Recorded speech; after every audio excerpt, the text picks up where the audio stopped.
My language skills are perfectly proficient. Okay, prove it. Prove it. How? By speaking? Do the What do you international want? languages. I can try, but it seems like I'm having some connection issues or restreams. I'm not sure. But if you can hear me, can you hear me fine? Fine is subjective, but I can hear you. Okay. Welcome to While We Weren't Recording. Today we're talking about nothing and everything. If you want to support the podcast, you can go to patreon.com/brokenjars, and if you support us there, you also get access to our Discord. Yeah. What have you guys been doing this week? No, now in German. Come on, multilingual. Let's go. Okay. Velkommen til Mens vi ikke optog. I dag, hvis du vil støtte os, så kan du gå på patreon.com/brokenjars, og hvis du støtter os der, så får du adgang til vores Discord-server. And he's going to pretend he's not German after that. Og hvad har I så lavet i den her uge? You got Oktoberfest starting, you speak like that, but no, I'm some kind of pastry. That's what I am. Yep, that's me. All right. I'm a pastry. Well, now you have to come up with a topic. Because the rest of us... No, we don't have a topic. It's a no topic. Right, but that still means we have to talk about something. Otherwise, all these one or two people will have been here for no reason. I don't know. I have nothing special to talk about. On the top of my head, I haven't watched anything cool. It doesn't have to be cool. I just told you about a very terrible Tom Hardy movie I watched. Everyone out there, don't go watch Havoc. How about that? We'll start there. What made you watch it in the first place? It was a choice between that, Ballerina, which I gotta be honest, I'm really sick of John Wick ever since the second one. It's gotten stupider and stupider.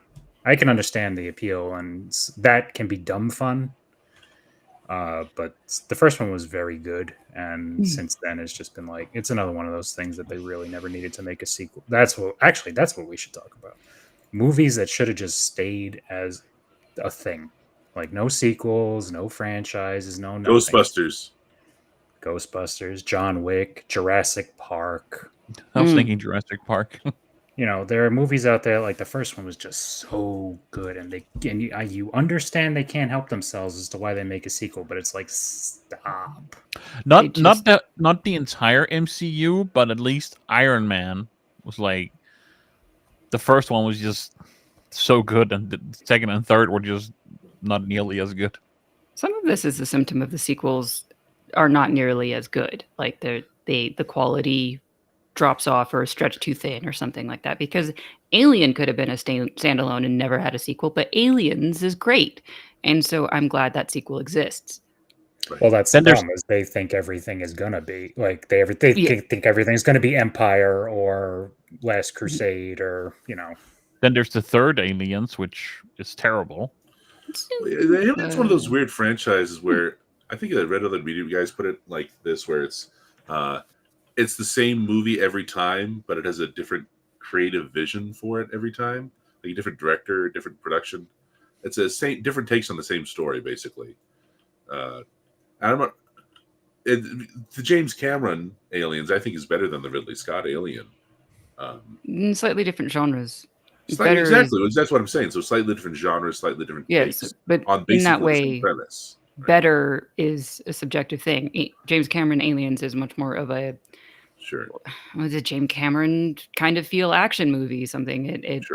The Alien was much more of a restricted type of narrative horror movie, and so different. I don't know. There's different things to like about them. Maybe he just says sequel's better. I like T2 more than I like Terminator.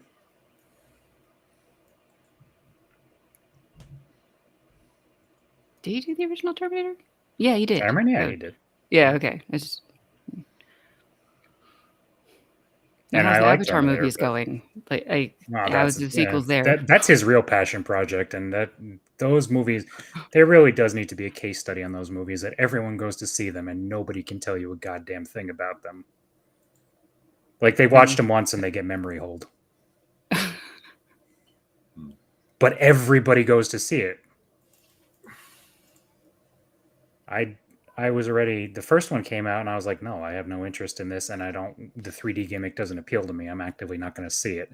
And then it blew up, and then I ended up seeing it at home, and I still didn't like it. And then I never went to see the second one. I've seen the first one. I've never seen any of the other ones, and so they still keep happening. I mean, they're a great spectacle in the cinema, like to watch. I didn't watch the first one in the cinema. I didn't care. I went and watched the second one because I wanted to see, like, from a like movie quality, like 3D aspect. I wanted to see that, and that was really cool. The story is, the first one was just, I mean, it's just Pocahontas. There's no way around that. The second one is very much retreading a lot of plot from the first one. I think kind of, it's almost like a soft reboot in a way, because I think it's because it's been so long that they did that. Could be. But it is a better movie, the second one also. Oh, there you go. There's the exception to the rule, maybe. No, the exception to the rule would be Terminator 2. Well, I think Empire is better than Star Wars. I understand why people would pick the original Star Wars, but I think Empire is the better movie. But in the original Star Wars trilogy, it's Return of the Jedi that is just objectively the best movie. It's not. That opinion is okay to hold until you're about 10 years old. And I love Return of the Jedi, especially for the third act, but I appreciate that whole Jabba's palace and the Ewoks. That shit is nonsense. Absolute nonsense. You know what, though? I appreciate that you appreciate Return of the Jedi, because there's a lot of people who just trash it and say, well, no, Empire Strikes Back's the only good sequel. And no, I mean, it's the better one, and it's better by a good, clear margin to me, but Return of the Jedi's payoffs are worth what they do with them. It's just, that's a lot of nonsense you have to get through. For me, when I was a kid, the reason I liked it wasn't the reason people suspect, like, oh, it's the teddy bears. I liked it mostly because the land speeders were so cool. That was the best thing for me. It was such a great effect and held up so well. And I just appreciated it. I was like, whoa, that's so cool. And so when the Lego land speeder thing came out, that's, you know, what I wanted. Like, that's exactly what I wanted. No ifs, ands, or buts. But not that I ever got it, alas. But no, not that we have actual land speeders yet either. No, but it's a really nifty idea, and it worked. I think they did it really well. I don't know. I'm saying I would like a speeder bike. That's right. That's right. Speeder bike. What did I call it? Land speeder. Well, that's what he had in Tatooine, but yeah, snow speeder. Yeah. No, that's what he had in Empire. Tatooine. Oh, land speeder. That's right. Speeder bike. And you call yourself a fan. I don't call myself a fan. I'm calling yourself a fan. Oh, okay, fair enough. Oh. I call myself a Star Trek fan. That's fine. I don't care about Star Trek. But the reason I got to thinking about this is because the movie Red was on yesterday. That's a good movie. Right. And that's another one of those movies, like, I just really enjoy that movie. It's solid. I can watch it pretty much any time. Same with Independence Day. And then years later, they come along and make a sequel for both of these things. And it's like, why are you doing this? They're both terrible. Really? I thought it was basically the same movie. Well, Independence Day, the second Independence Day. Oh, well, sorry. I'm talking about Red 2. I think Red 2 is well, that's the thing. Red 2 is the same sort of thing you were talking about with the alien thing. It's like they tried to do the same thing, but it was worse. Yeah. You know, that to me is uninspired. If you're making, or Zombieland too. Like, I like the first Zombieland a lot. And comedies are admittedly hard to follow up with sequels anyway. I mean, apart from things like The Naked Gun and The Police Academy, there's not a huge amount of. Some of the best comedy movies, I don't know, like the Naked Gun movies. When I think of comedy sequel, that's what I think of. Right. Yeah. I think that was a phenomenal phenomenal series. I think it worked really well. Right, I'm saying that I think the Police Academy series. I always loved Ace Ventura: When Nature Calls more than the original. Yeah. But then there's the other ones, like your Hangover sequels, which are just, ugh. Or what was the other one? When they eventually made the Dumb and Dumber sequel for God knows what reason. Well, The reason is money. They needed. But the thing is, you're not going to make money because you suck. It sucks. so why is it that comedy sequels are so difficult, though? Because there's a lot of bad comedy sequels. I know everyone knows why you make a sequel. It's to make money, right? But why is it so hard to make a comedy sequel? Is it because I think comedy owes itself a lot less to the ability. Like, if you think something's a bad retread in an action movie, at least you're kind of getting the whatever. If you're getting essentially the same comedy movie but worse, that I think sticks out a lot more. Sure. Because you're there for a very specific reason to, like, if you watch Die Hard and you watch Die Hard 2 and you watch Die Hard with a Vengeance, and you're getting more or less the same thing, and you can say to whatever varying degrees you like them, but they're still all fairly the similar action movies. You know what you're getting. That sure. I don't know why exactly, but I guess it's because comedy hits people differently, and so if you're doing the exact same thing over, it's just already you're losing something when it comes to comedy. I wonder if it's going to get less payoff if you're saying the same joke, or worse versions of the same joke, right? There's you leave so much on the cutting room floor in a comedy. You only keep the very best jokes, and you have a basic premise. And what you have in a sequel, you have the same premise probably, and you have the leftover jokes. Or the pressure to make a comedy more quickly, and you don't have as much time to workshop it, right? And yet somehow I do think like I haven't seen Police Academy or its sequels, but you say they work, I'll trust you. But I know the Police Squad movies work well, although again, I don't know about the reboot or the Liam Neeson one, but that's a whole nother thing. But the Leslie Nielsen ones work well, even though they more or less have the same running jokes over and over. Well, now I think about it, there is a kind of a comedy adventure action movie that's the same plot 3 times, and everyone loves them. It's the Back to the Future movies. And that's very heavy on the comedy, but it's got the same running gags over and over. At such and such a minute, Biff Tannen or his ancestor gets covered in manure, right? And it's kind of the same things that the character's doing, just in different settings. I don't know. Yeah. Maybe that's too much of a hot take. What do you think? No, I mean, there are definitely callbacks and elements like that. I guess having one running gag throughout is not quite the same as something like The Hangover, where it's like, what happens? What's the plot? Oh, they get hungover again, and you go through the same, and then what happened? And then you made a third one for some reason. Yeah, at some point you need to learn from your consequences. I don't know, when it's a ridiculous premise of like you got hungover and I've never seen these movies, so sorry. You did something stupid and have to deal with it as a movie. Okay, that makes sense. But when you're trying to make the same stupid decision 3 times, is like at some point you just deserve it. Oh yeah, I also think The Hangover only works the first 2 times you see it. It works the first time initially if you saw it in theaters, and then I think it works a second time if you go with other people who haven't seen it, and you just get to enjoy it again. But it has very quick diminishing returns every time you watch it, I think. But some comedies don't. Like, I can watch Ace Ventura all the time. I love those movies.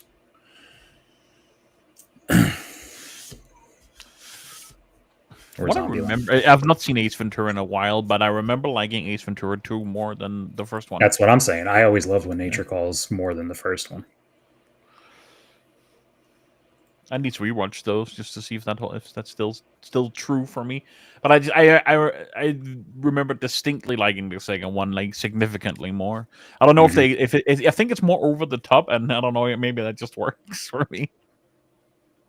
Yes, the first one does not have him coming, giving birth to himself out of a rhino, for instance. Right? Yeah, and also the spears in the legs is also the second one, right? Yes. Yes. Yeah, the second one is very much more that it's not like the first one doesn't feel like a Jim Carrey movie, but if you were going to point to a Jim Carrey movie, Ace Ventura: When Nature Calls would probably be one of the three you would pick. Like, just what is a Jim Carrey movie? It's like that, The Mask, yeah. Liar, Liar. Maybe Liar, Liar. You're saying like a Jim Carrey movie as opposed to a movie with Jim Carrey, like because there's stuff like The Truman Show, which is a movie with Jim Carrey. And so you can't go around people and say the horror one with the numbers or something. That's he's in it, but it's not a Jim Carrey movie. No, it was very different. Eternal Sunshine of the Spotless Mind. Eternal Sunshine's one you would say that's a really good movie with Jim Carrey versus a Jim Carrey movie. And he showed off how good of an actor he is in that. Like, he did help bring that movie to a higher level. It's just not the Jim Carrey style. Sure. Very little of it had his feel to it. And it was a good dosage, I think, for that story. It's a great movie. Yeah. Well, whereas Dumb and Dumber is very much a Jim Carrey movie. Yeah. I do, like, it's funny you say that. I would go around telling people in college, "Oh yeah, my favorite Will Ferrell movie, Stranger Than Fiction." Like, that's not what we're talking about. Like, it's got Jim Carrey in it, or it's got Will Ferrell in it. But it's they're thinking like Elf. They're thinking Anchorman, right? Yeah. Talladega Nights, whatever. What's interesting is, since we're talking about sequels and then comedies or diminishing returns, what's interesting is that the best superhero movies tend to be sequels, right? People like Winter Soldier better than Captain America. People, obviously, we talk about Iron Man kind of being the first Iron Man being the best of the series. Easily. Best. Yeah, and I agree there.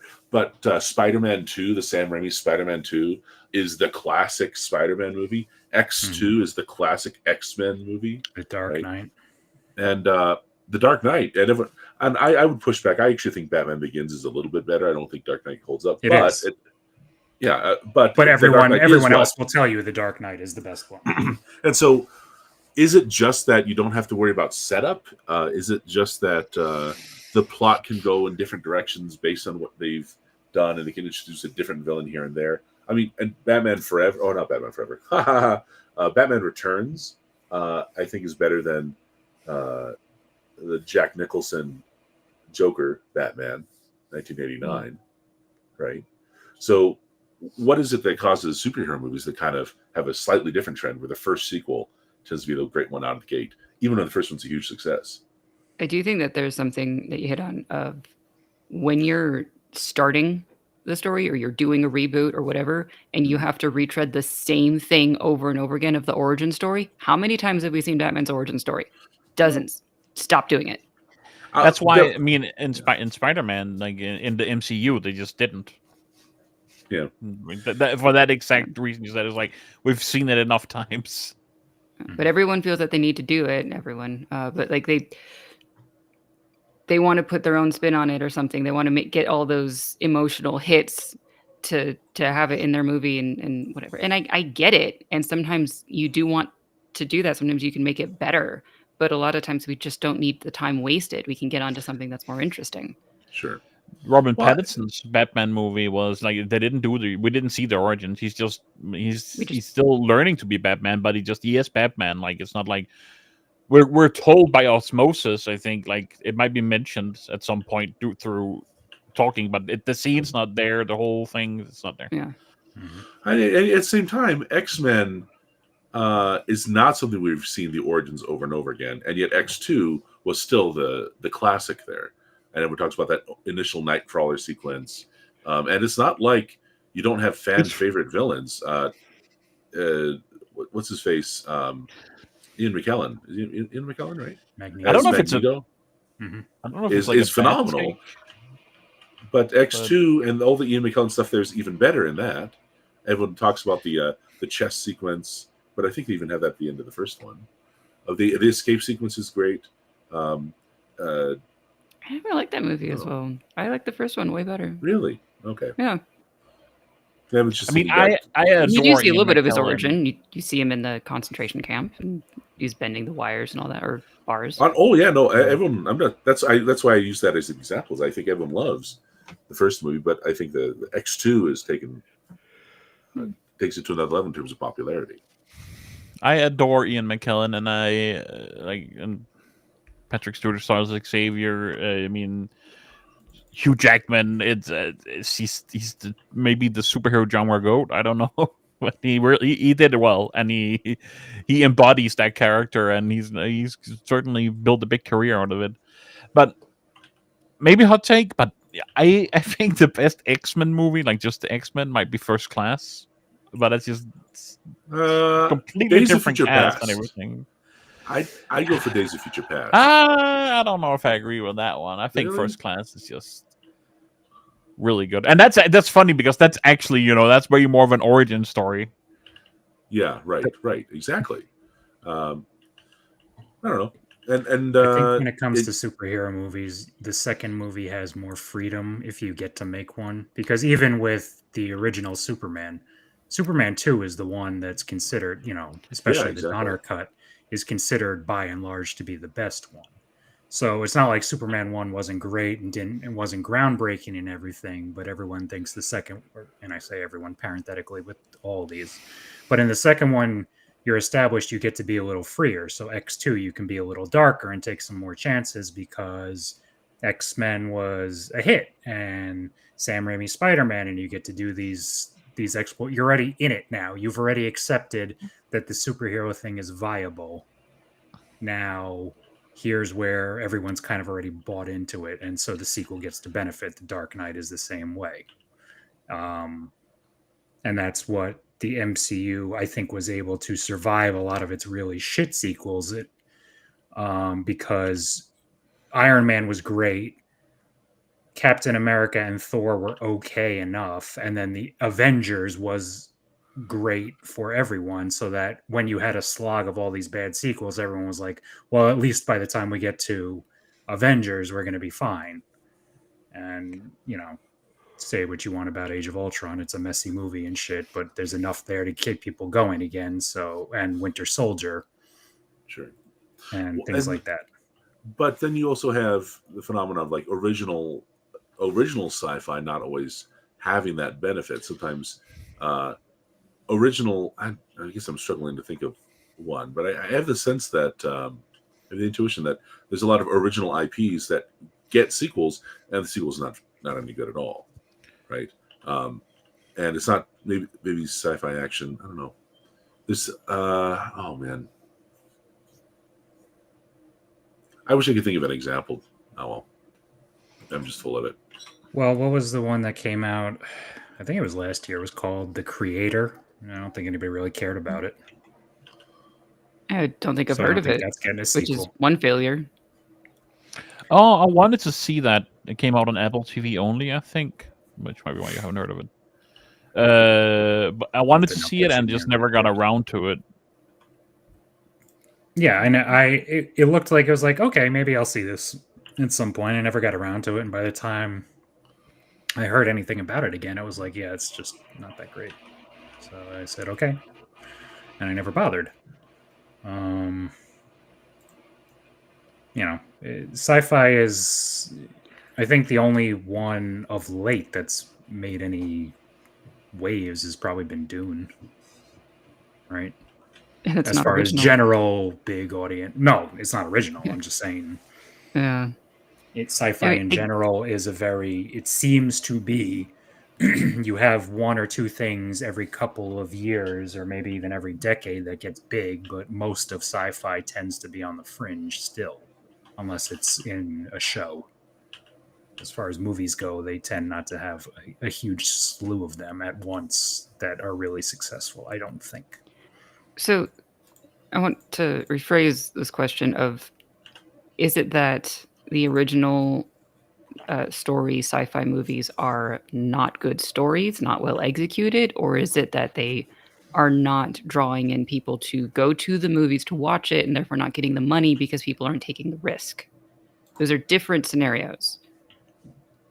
I mean, it's probably both, depending on the movie. But I can't. That's the thing. I can't really think of an original sci-fi movie of the last even 5 years that was really good. That's just popping off the top of my head.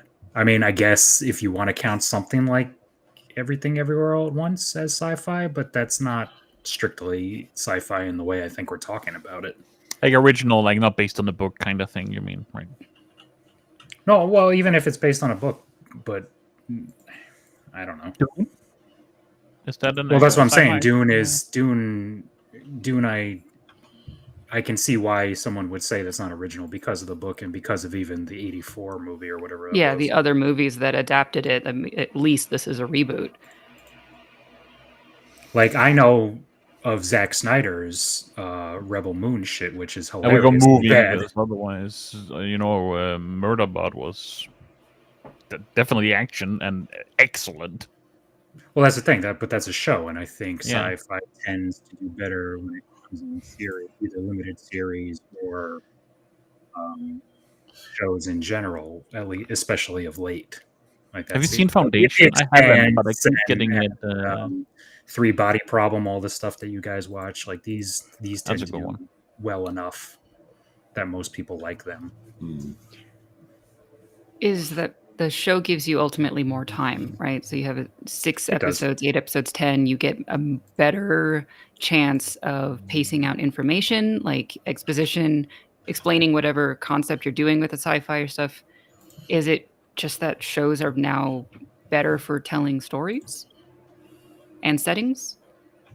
I mean, Because I if you think have they're a different. 2.5 If hour there's- movie that you're if asking there's- people to pay to go to sit with other fucking strangers that are going to be annoying in a movie theater, that's much Well, of yes, a you should bigger have commitment. it. But I mean, people go and clap at nonsense all the time. The amount of people that clapped at the end of Superman, it's like, Jesus Christ, guys, come on. I think that depends on the story being presented. A story can feel drawn out if it's a show and that there is not a story that merits a show's length, and a movie can feel too short because it should have been longer. Like they had to cut too much. That's often a problem with movies these days. Is the storytellers, whoever is the writer and everything, the story is just often longer and more complex than what 2.5 hours gives you. But at the same time, it might be too short for an 8-episode Netflix Apple TV special or whatever. Yeah, I mean, but that's the thing with pacing is it's very hard. There's no real formula for it. Like, you kind of just either get it right or you don't. And that'll be in any movie or show or whatever, with the peaks and the valleys. And, there's plenty of long movies out there that are long for the sake of being long, like, what was it, The Irishman? Stuff like that, where it just goes on and it feels like it goes on. But there's also short movies that feel like they go on forever. And then you're like, wait a minute, I've only been here for an hour and 40 minutes.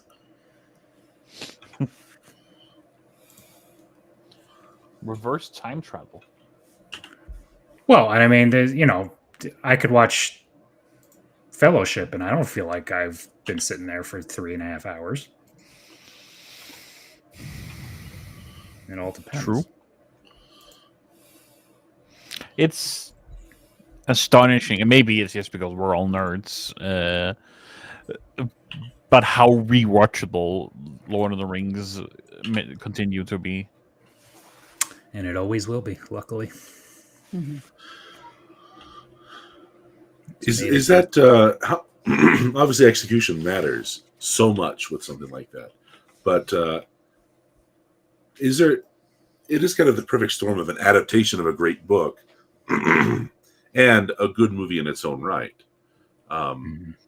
Maybe we talked about this when we covered Lord of the Rings. What's the proportion, do you think? Is it more due to the source material, or more due to the kind of the sensitive execution of adapting the source material? Execution, I think. I I would say There's a lot it leaves out. and like Christopher Tolkien hated it, right? Yeah, but so the thing with something like Lord of the Rings, where even if you Christopher never Tolkien read live it, long enough to watch Rings of Power? well, he lived long enough to let them do it, so I don't really care what he thinks. Wait, maybe were they able to do Rings of Power because he died and someone else took control? I don't know. I'm just saying, just because he didn't like it doesn't mean that he was correct. No, Yeah, I mean that's there's a certain tone and atmosphere of the books that isn't as much present in the movies. But I think part of that just has to do with the fact that it's a movie. Right? Stephen King doesn't like The Shining. I don't care what he thinks. Well, you know what version of The Shining he likes is the one he started, or he had a cameo in, the TV version. Mm-hmm. It's like, listen, death of the author exists for a reason. People can be wrong. To be fair, the Shining has very little to do with the movie version of The Shining. There's no boiler explosion at the end, right, and that sort of thing. But I think the Shining movie is way better than the book, and the changes made were not just necessary but inspired. Well, I got to be honest. I like the Lord. I like the Lord of the Rings, the movie trilogy, more than I like the books. I think there's stuff in there that was cut for a good enough reason, which is why I understand why I think, and not to appeal to the masses, because that doesn't mean anything at all. But I think the reason that people will always like the movies more than they like the books is the books can feel they're not inaccessible, but in the same way that I hate Shakespeare because it just makes my head want to explode trying to read that. I could see why someone would think that about the Lord of the Rings books versus the movies, obviously. So that sort of doesn't do it any favors in that way. That doesn't make the movies better in and of themselves. I think there are different reasons for that, but that would be the broadest reason I think most people would go to the movies. One, it's less time, and two, it's more accessible. I think the books are phenomenal, and I mean I've said that before. I'm not going to pretend that it's not like my favorite series, because it really is that particular book.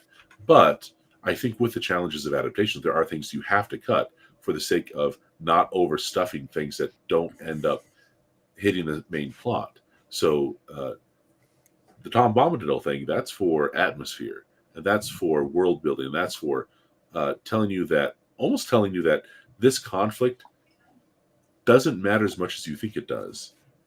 And that would undercut a 90 or not 90 minute runtime. These are the Lord of the Rings movies, but even a 9-hour runtime that would undercut the film. And what am I even doing here if it doesn't even really matter, right? If it's such a small little thing. So yeah, there's something to be said about the scope of the world versus the scope of the story you're telling. Yeah. Oh yeah. And a book leisurely immerses you in that, and it's a whole different kind of language and way of thinking and talking. It's old school Beowulf epic kind of thing, with a lot of. And have you guys ever read Beowulf?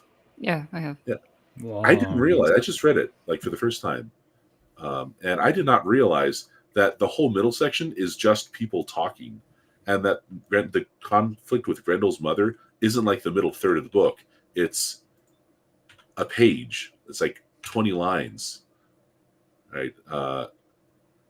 Because it's a lot of people sitting around a table talking about the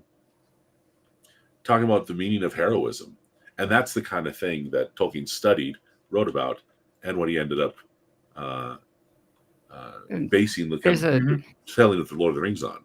Beowulf has a lot of contests of prowess. Of like there was a swimming contest and like fighting contest, and then of course when they get drunk and then they have insult contests, they're trying to prove how manly they are by doing all of those things, and that is what was written down so much rather than he fought a monster. Right. There are two big fights that are like the point of the book, point of the story, but it's not all that there is. And the whole middle section is a lot of philosophizing almost, and that's what Tolkien does so well. But you can't do that in a movie, right? It's not Dinner with Andre. It's got swords, it's got kings, it's got fate, it's got all sorts of things that don't work well in the movie unless you concentrate on it. So that's the ultimate. No, there are That's why certainly that's why the elements of Tolkien's work that would, in theory, lend itself better to a show. I mean, you could do stories like The Tale of Beren and Luthien a lot better over the course of a series than you could over the course of a movie. You know, with a lot of quieter moments or character work and all that stuff. That's perfect. I mean, it's not like there's no character work in Lord of the Rings. They do quite a lot and quite well. But you can do, you know, there are stories that just lend itself better to different mediums.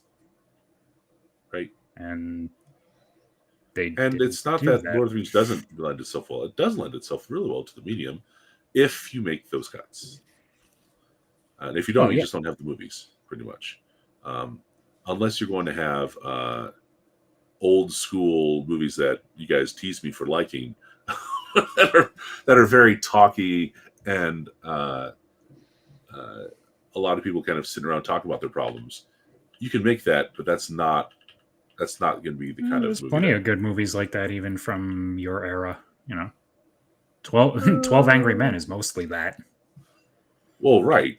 That's a great movie. That's a great movie. But it's not. I don't think it's what people would expect from a Lord of the Rings movie. They don't want it to be Shakespearean. They want it to be more the action. But it's got battles. Show me the battles. Show don't tell. That's because Lord of the Rings sort of comes with preconceived notions to it. Like if you wanted to make an original fantasy series, I mean, Game of Thrones at its best, a lot of that is just people talking. You can do it. Better than the battles. You have to be good, and two, you have to have the room to do it. Yeah, I mean, yes, the battles and everything, but like the stuff that people really liked about that show and what helped build it were the talking, the scheming, the politicking, the character work in between, and you know, like most of that first episode is nothing until the very end is the one action. Like you have the very beginning with the walkers, and then you have the very end where you shove a kid out the window. Everything in between that is just talking and character stuff. I haven't seen the show, but I was under the impression that the reason people watched it was for the softcore scenes and that kind of thing. That comes up more as time goes on. That's, you know, the more audience you get, the more eyeballs you get on it, the more the tawdry stuff gets talked about. But nobody's watching that to see two, you know, a brother and a sister have softcore porn. In any of those scenes, they were more clothed than not anyway. Exactly. They had basically extras that were naked walking around rather than the real characters of it. Yeah, by and large, I mean, like the one who got naked the most, I think, was probably Daenerys, as far as the main characters go. In the beginning, yeah, and then there was that prostitute lady. I forgot her name. Shay. No, I wasn't even thinking of her. I was thinking the other one. The one that the redhead. Was she a redhead? Yeah. Yeah, the one that was hooked up with Tyrion a few times or whatever. I don't remember her name. No, Shay was the one with the Tyrion. No, I mean he hooked up with both of them. I'm thinking of. Yeah, Tyrion was a slut. Whatever. The one that eventually got killed by Joffrey, right? Yeah. I don't remember her name. Yeah. But you know, but they did sexual things in that show to be, I don't know, shocking, but nobody was really shocked by it. It was that joke of just like they have to show enough boobs to keep the rating with HBO or something. Well, it was the world. I mean, it was a sexualized, you know, there were brothels, there were this, there were that. This is what it just became part of that narrative. Yeah. But like Daenerys being naked at various points was meaningful to her character story rather than just having naked woman in the background. That didn't matter. They're like having sexual things in the story when it is connected to the character is better than just callously having people naked. So what we need is a naked Lord of the Rings, is what you're saying. Now there's The original something where cast at the original Christopher time, like- Tolkien and J.R.R. Tolkien would roll over in their graves. There's no way. It's a very different kind of ring if that's what's going to happen.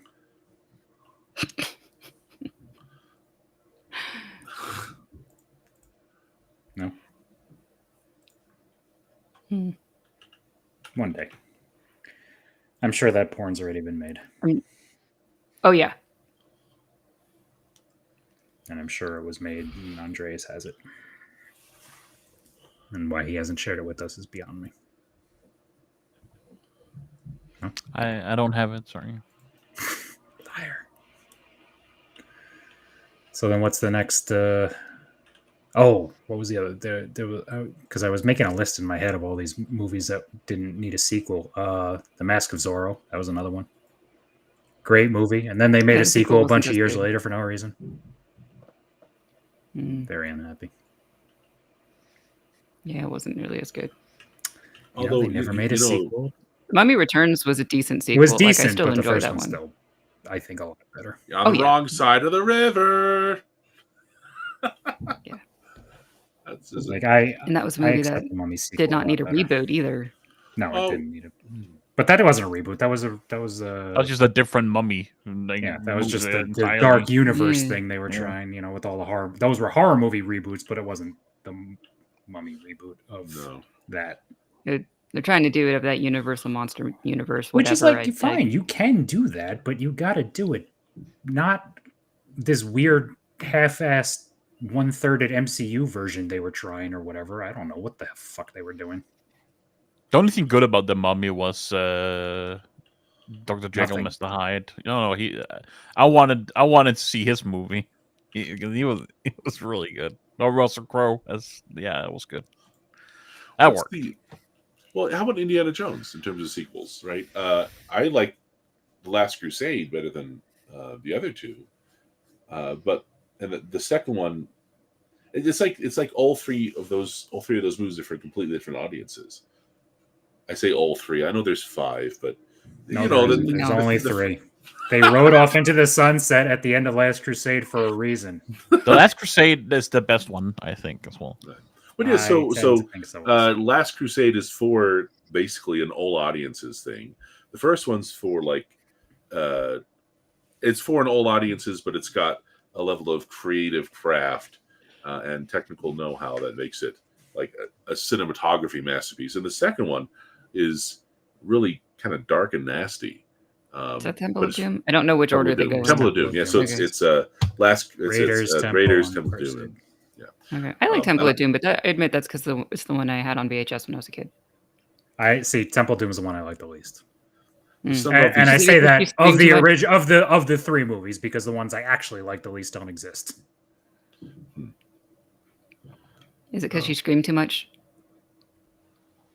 And that's the thing. Even the difference between Kingdom of the Crystal Skull and whatever this abortion of a movie was this last time around, like Kingdom of the Crystal Skull is what used to be just regular bad, stupid movie that you can be like, whatever. But now we're in such a state of these movies where it's like they're offensively bad. Yeah. You had the old bad where you could just like kind of ignore it and be like, well, fine, whatever. And then you have the new bad where it's like, no, I actively have to accept that you don't exist in canon, otherwise my head will explode. Like, do you remember Jet Li's The One? That wasn't a good movie. It is though. I know what you mean. That's my point. It's enjoyable. It's a bad movie. It's enjoyable. It's just not good, and that those things can coexist. But Van Helsing, I love that movie, but that's not a good movie. It's so much when fun. I rewatched the one recently, actually, I was so shocked when Jason Statham was essentially like, was that like one of his first movies? I completely forgot he was in this. It's a good bad movie, and those used to exist, and now bad movies are offensive. They hurt. They just like. Why should I give a shit about anything new coming out when they're all of that flavor of just actually repulsive? Yep. I'm just going to continue watching the shit from the 90s that were better. Well, and it's like, so the Matrix, should have never had sequels, but their sequels are not as terrible as whatever they did 2 or 3 years ago, which was only 4 or just 5, again, yeah. you're in a different form of bad. The Pirates of the Caribbean movies, they didn't need sequels, but those 2 sequels are a very different brand of bad from whatever that 5th one was a couple of years ago. The amount of people who don't get the reference when I quote the one, like the "I will be the one," which I often do. I don't know why, but it's like almost nobody remembers that movie. But it's like that's because everybody better wants to go with "There Can Be Only One" because they're true Highlander fans and they don't care. Which is a worse movie. I understand that people. It was the only thing that they had of that kind of genre, but it's a really bad movie. What the original? It's kind of bad. The TV show was pretty good, from what I was going to say. I love the TV show. I own the box set. Oh man, is that our next? Is that our next homework? I could go down for that. I own it. I could actually do that. I don't know that people want to commit to 6 seasons of Highlander, but no, that's like was it really 6 episodes seasons? Yeah. That's so God, great. it was cheap back then. What premise like that is meant? A premise like that is meant for a series like that. It's having just the one movie, or even a movie series, doesn't work as a. You get to have different immortals. You don't have to kill them right away. You know, you interact. Even with though people. most of them do die right away. I don't still, remember once the in the TV week, show much because I haven't seen it since I was like 3. But how do you have a new immortal every week? It was a monster of the week type of like, how the fuck is this still going on? Well, it was in the same way of all those shows at the time, like Charmed and everything. Like you would have this interwoven storyline, but you'd also have this. Essentially, most of it would be monster of the week. Yeah, like the first seasons of Buffy, Supernatural was all this a slight overhanging season arc, but it was mostly monster of the week. Right. And then there was like same with the I think was it Voyager started more like monster of the week-ish, but built more into each season being more and more just a cohesive story. Let's be honest. Like same that with era. The Dresden Files. It was a vague overarching thing for the first 3 books, but in general, those were all separate and apart stories. Yeah. They got retroactively put into, and all this stuff, but that's kind of how these things tend to start. Until even if you have the idea, I think it's more the first 2. I think the whole making it overarching, like all that, kind of started happening in 3. Sure, yes, because like I think he started thinking about it more there, but he did have a whole plan from pretty early on, right? Well, because he did, but you gotta, and then he has to go to a party in book 3. Like that, even just that kind of follow up is where it starts in book 3. Yeah, because I mean, book 1 is written. It in some ways has to be written as you can just read this, and this would be this. If this doesn't kick off, this is a complete story. Like you can read Stormfront, and that would be the end, in theory. But that's a lot of first books because you never know if it's going to be well received.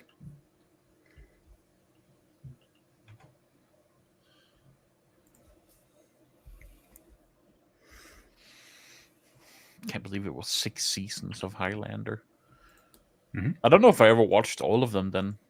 I just remember it being pretty good. I watched a lot of them when we would take the summer I really got it, or the year I really got into Highlander. And then that summer when we were going on whatever vacations we were going on, but they were in the car, in the minivan. And we had the original Xbox, and there was an attachment you can buy to put a screen on, a travel screen on it. So we would have it in the car with, hooked into the cigarette lighter as the power outlet. And I would watch Highlander on the car rides on the Xbox. I could never read or watch anything in a car. I still can't. I can only listen. I get car. You could have just cut it off, and I can never read.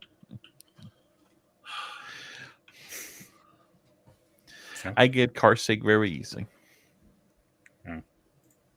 Are you even allowed to have cars in your country? I thought you just had like a donkey and a carriage.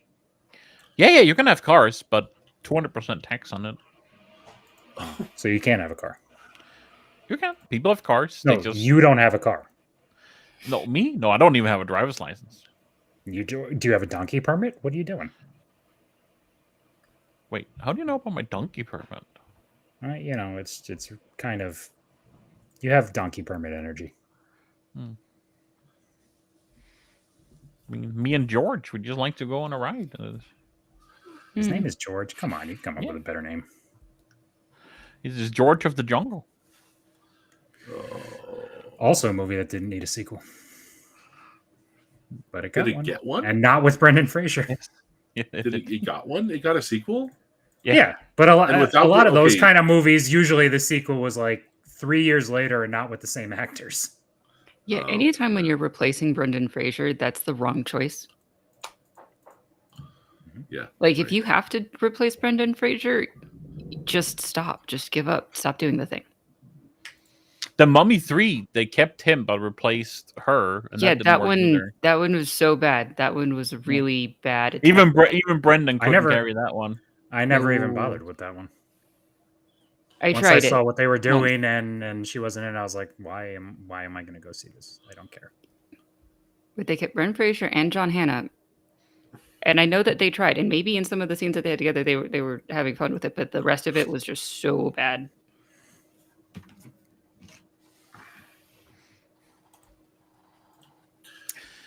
Yeah. When I think back to that whole era of TV with like what we're talking about with the kind of the transition from more episodic to more overarching seasons and stuff. I mean, I think the show that caught me the most of all those shows back then was Stargate. I love Stargate. It's so good. I've rewatched that more times than probably any other show. You know, I actually watched Atlantis before I watched SG-1. Yeah. Yeah. Atlantis. Now that is a good little show. It is good. That's so bad it never got an ending.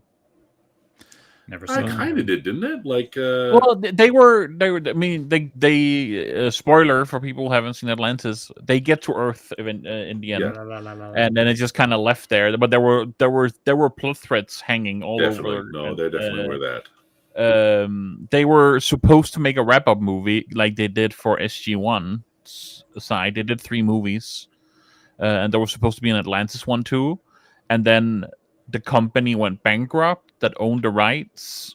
And the guy, the guy who plays Shepard, he even tried to buy the rights from the people who took over the estate, but they wanted, like, I think he actually had a deal in place with the rights owners of Stargate, like the studio. Then they went bankrupt, and then the people who took over didn't want to sell.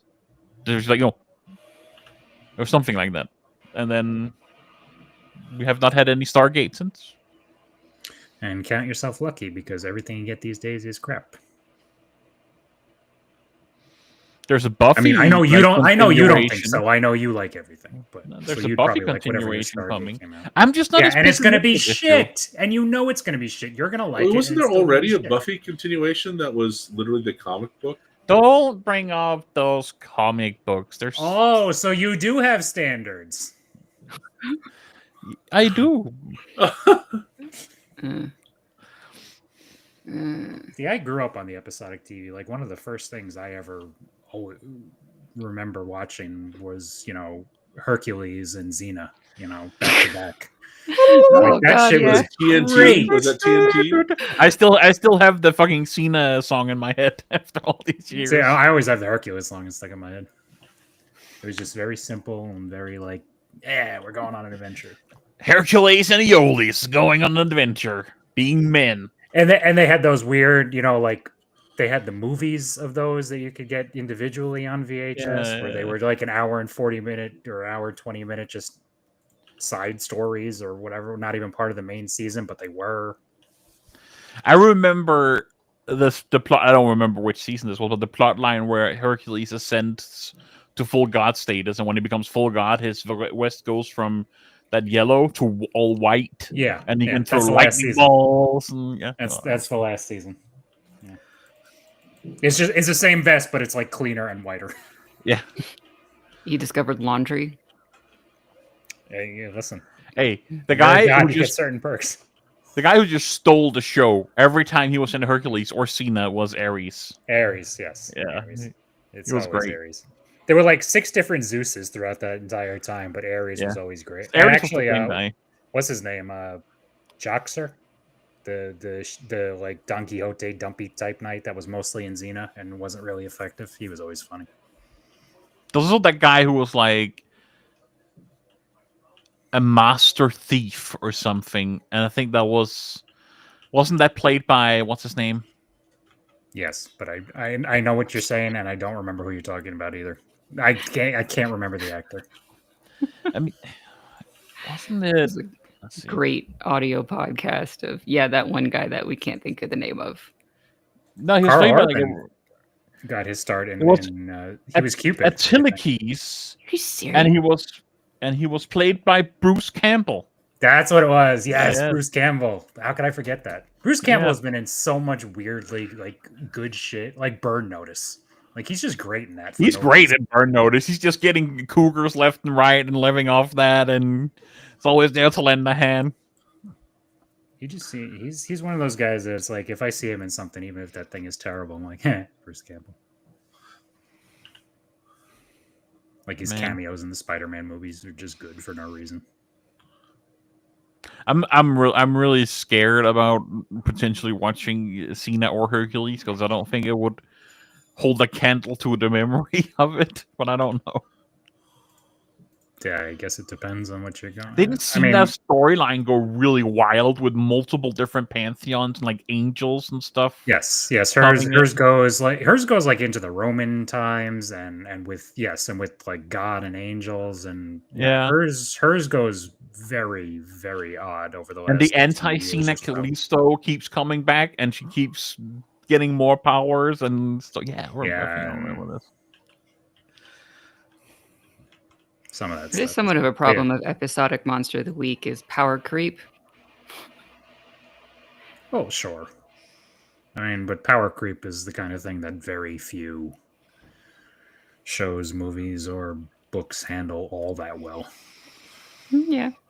Like unless you actually have a hard cutoff date, if you keep going, you have to be really careful with that. Look at But Dragon Ball. Didn't Supernatural go a Most similar direction as what you just described? Supernatural goes off the fucking rails. I never saw it. 16 times. Supernatural minimum. 1 to 5 is some of the best TV you'll ever watch.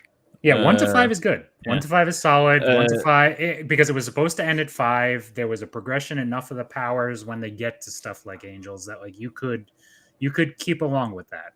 And I love Supernatural, and I kept with it for all 15 seasons. But there are not enough sharks in the ocean for the amount that thing jumped.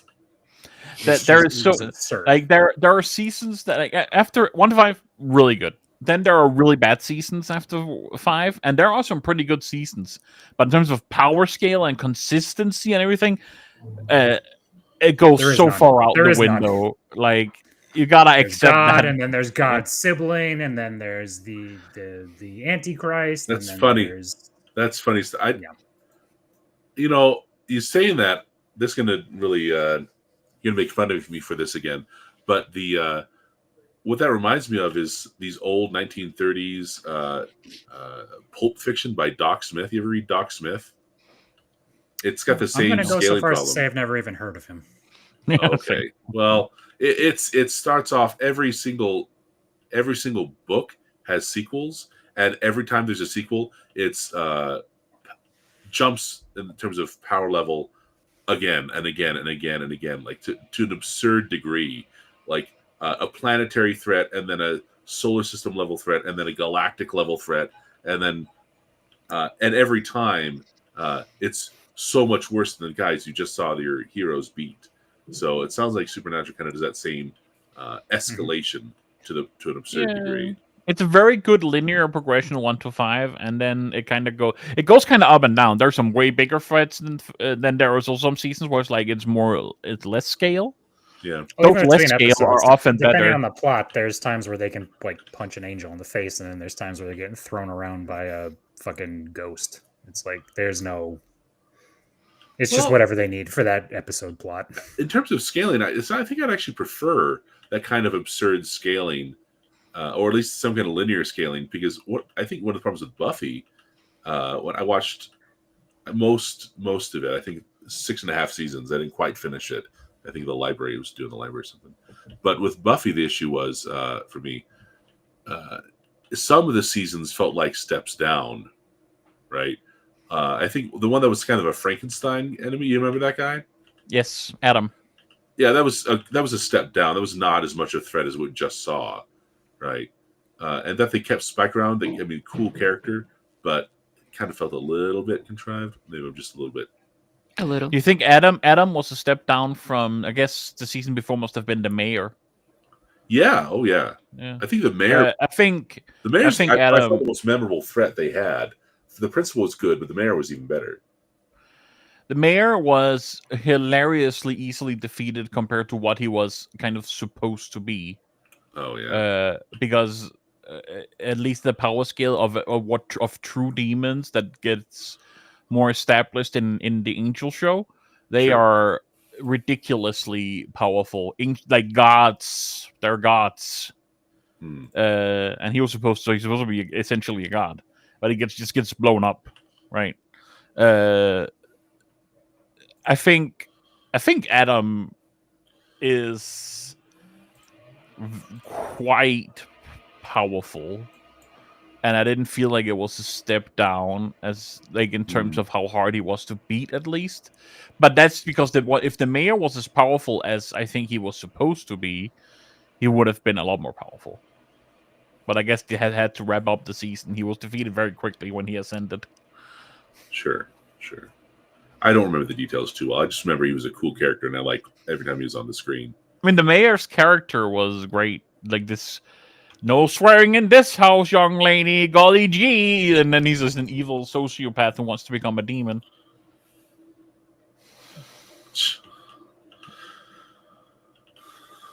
I think one of the best villains in Buffy, even though the season itself, not that good, I think. But as a villain, he was fucking great. That was Nathan Fillion as like this preacher. Was that Nathan Fillion? Yeah. Wow. I never even realized. Okay. He was great. Do you ever seen? Every time you say that, I can't believe that guy was in that. My go-to for that kind of experience is Jack Black is in Mars Attacks, and I never realized until I watched it years later. Oh, but Nathan Fillion. Wow, I didn't realize. I mean, what's his name? Pedro Pascal's in Buffy. Pedro Pascal's in Buffy? Yes. He's one episode. Yeah, he's a vampire. Yikes. And it's just Well, if you want the go-to for that, Law and Order has had everyone in it ever. And we're at an hour, I can hear. And when I take the time, we actually are. So this has been an episode of One We Weren't Recording. You can support us on patreon.com/brokenjars or visit our website at brokenjars.xyz. And we'll be live next Saturday at 1 p.m. Eastern.